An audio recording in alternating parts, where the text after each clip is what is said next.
Good afternoon students. तो बेटा आज हम लोग जो टॉपिक बात कर रहे हैं हम लोग माइक्रो इकोनॉमिक्स में हम बहुत इंपॉर्टेंट चैप्टर की बात करने वाले हैं और चैप्टर का नाम है कॉस्ट। चैप्टर का नाम है कॉस्ट। अब क्वेश्चन अराइज होता है कि कॉस्ट का बेसिकली मतलब क्या होता है, व्हाट इज कॉस्ट। अब क्योंकि आप लोग सब जानते हैं कि हम लोग जब मार्केट में जाते हैं ना, when we go to market, तो हम लोग क्या करते हैं, बहुत एक कॉमन मिस्टेक करते हैं। हम जाके दुकान पे जाके पूछते हैं what is the cost of this mobile, what is the cost of this trouser. तो ये जो वर्ड है कॉस्ट, हम लोग जो वहां यूज कर रहे हैं वो गलत यूज कर रहे हैं। Actually that is not cost. हमें क्या पूछना चाहिए, व्हाट इज द प्राइस। अब अगर कोई आदमी इकोनॉमिक्स जानता है, कोई दुकानदार इकोनॉमिक्स जानता है, तो आपके साथ कह सकता है कि बेटे cost of this mobile is 10,000 but I will give you this mobile of rupees 12,000। तो क्वेश्चन ये आता है कि कॉस्ट अगर उसने बोली 10 है और प्राइस उसने बोला 12 है, तो कॉस्ट का क्या मतलब निकल गया, व्हाट इज कॉस्ट। तो कॉस्ट वर्ड का मतलब होता है the actual expenses incurred by a producers. जो एक प्रोड्यूसर ने अपना खर्चा करा है सामान को मार्केट में लाने तक, यानी उस रिटेलर के पास जितने रुपए तक का सामान पहुंचा है वो उसकी कॉस्ट है। उसके अंदर ट्रांसपोर्टेशन भी आ गया, एक्सपेंस भी आ गया, उसके अंदर मैन्युफैक्चरिंग एक्सपेंस भी आ गया, पैकिंग भी आ गया, लोडिंग अनलोडिंग एवरीथिंग।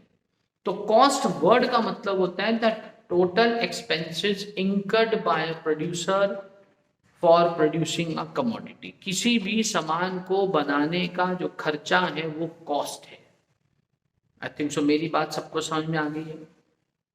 अब हम लोग क्योंकि बात कर रहे हैं 11th क्लास के चैप्टर की माइक्रो इकोनॉमिक्स में बात कर रहे हैं हम लोग, क्योंकि कॉस्ट डिफरेंट डिफरेंट ग्रेड्स में अलग अलग तरीके से है, पर बेसिक मीनिंग कॉस्ट का आई थिंक सो मैंने क्लियर करा आपको।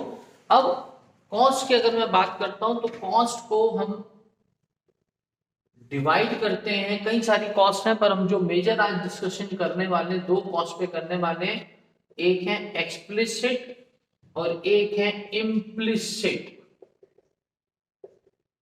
दो कॉस्ट है, one is explicit and one is implicit. अब क्वेश्चन अराइज होता है कि एक्सप्लिसिट वर्ड का क्या मतलब है। सबसे पहले ये क्लियर करना पड़ेगा व्हाट इज एक्सप्लिसिट। तो बच्चे समझ लो ध्यान से, इस वर्ड का मतलब होता है, एक्सप्लिसिट वर्ड का मतलब होता है जब कोई चीज क्लियरली हमें नजर आती है। इस वर्ड का मतलब है एक्सप्लिसिट का which is very clearly visible. जैसे अगर मैं आपसे पूछता हूं कि आपने मैगी बनाई, घर में मैगी बनाई, तो उस मैगी में क्या खर्चे हुए होंगे आपके। तो आप में से कोई बोलेगा मैगी को लाने का खर्चा हुआ, जो उसके अंदर हम गैस यूज कर रहे हैं वो खर्चा हुआ, जो आपने यूटेंसिल्स यूज कर रहे हैं उसको बनाने के लिए वो खर्चा हुआ। ये वो चीजें हैं जो आप मार्केट से परचेज करके लाए। यूटेंसिल आपने मार्केट से परचेज किया, गैस के लिए आप उसका बिल पे करते हैं। अगर आपकी पाइपलाइन वाली गैस है, सिलेंडर है, तो सिलेंडर का आप बिल पे कर रहे हैं। ये सब वो खर्चे जो आपने बाहर से खरीदे। पर क्या किसी ने सोचा कि हमने अपनी लेबर लगाई है उस मैगी को लाने के लिए, उसके बारे में सोचा? क्या वो खर्चा नहीं है? वो भी खर्चा है। यानी हमने अपनी लेबर लगाई। यानी बिजनेसमैन जब कोई बिजनेस चला रहा होता है तो कई सारी चीजें वो मार्केट से खरीदता है। चाहे वो रॉ मटेरियल खरीद रहा है, चाहे वो फर्नीचर खरीद रहा है, चाहे वो मशीन खरीद रहा है, तो वो सारे खर्चे जो हम परचेज करें, those expenses which we incurred on those inputs which we purchase from outside, जो हमने बाहर मार्केट से खरीदे हैं, वो है हमारी एक्सप्लिसिट कॉस्ट। Got it? नाम से भी देखो कितना क्लियर है। एक्स वर्ड का मतलब होता है एक्सटर्नल।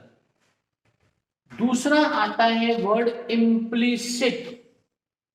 आई वर्ड का मतलब हो गया इंटरनल, यानी ओनर ने जो चीजें खुद प्रोवाइड करी, यानी the expenses which are or we can those inputs which are provided by the owner himself, जो ओनर ने अपने तरफ से लगाया। जैसे आपने अपने ही घर में रेस्टोरेंट खोला, तो वो लैंड, वो जगह, वो स्पेस जो ओनर प्रोवाइड कर रहा है अपने बिजनेस को, उस इनपुट का आप किराया मान के चलेंगे कि अगर मैंने ये बाहर से रेस्टोरेंट लिया होता या इस जगह को किराए पे लेता तो मेरे को 10,000 20,000 किराया देना पड़ता, जो नहीं देना पड़ रहा है। मेरे बच्चों, बात समझ में आ रही है? जो आपको नहीं देना पड़ रहा है, यानी इसको हम बोलेंगे rent of self supplied land, rent of self supplied land. और कौन सा? अब मान लो आप अपने ही बिजनेस में मैनेजर हैं, आप अपने ही बिजनेस में मैनेजर हैं, तो आपने अपनी लेबर दी है। क्या दिया आपने? अपनी लेबर। तो जो आपने अपनी लेबर अपने काम को दी एज अ मैनेजर, तो उसको भी हम मान के चलेंगे कि अगर हमने ये लेबर बाहर से खरीदी होती या बाहर से हायर करी होती तो हम उसको मैनेजर को 10,000 20,000 रुपए पर मंथ देते हैं। पर जो आप नहीं दे रहे हो, तो यानी कि इसको बोलेंगे salary of self supplied labour. I think so मेरी बात पकड़ में आ रही है। तो इम्प्लिसिट वर्ड का मतलब होता है, नाम इसका कितना क्लियर है, अज्यूम्ड और इम्प्यूटेड। इसको हम इम्प्यूटेड भी बोलते हैं, अज्यूम भी बोलते हैं। तो वो सारे खर्चे जो हम मान के चल रहे हैं कि ये हमारा खर्चा होता अगर हम अपनी तरफ से प्रोवाइड करेंगे। तो किसी बिजनेस में, किसी भी बिजनेस में अगर ओनर ने कुछ इनपुट्स अपनी तरफ से दिए हैं, तो जो भी उसका खर्चा लग रहा है उसको हम बोल देंगे इम्प्लिसिट कॉस्ट। और एक्सप्लिसिट कॉस्ट का क्या मतलब हुआ? That expense which is incurred on those inputs provided or purchased from outside, जो हमने बाहर से परचेज करें, that's called explicit cost। मेरी बात समझ में आ रही सबको? बेटे इकोनॉमिक्स में कुछ नहीं करना, सिंपल कॉन्सेप्ट समझने आपके। और कॉस्ट की अगर हम एग्जैक्ट डेफिनेशन की बात करें तो एग्जैक्ट डेफिनेशन कॉस्ट के हम ये भी कहते हैं explicit cost plus implicit cost. ठीक होगी बात? Is it clear? That's all for today. बाकी हम और टाइप्स ऑफ कॉस्ट करेंगे नेक्स्ट वीडियो में। Please wait for my next video. I am Ravinder Singh पहुंचा, रनिंग सिंह ट्यूटोरियल्स। और जो बच्चा मेरे साथ ज्वाइन करना चाहते हैं, मेरा नंबर नोट करें 9818709900। Okay, all the best।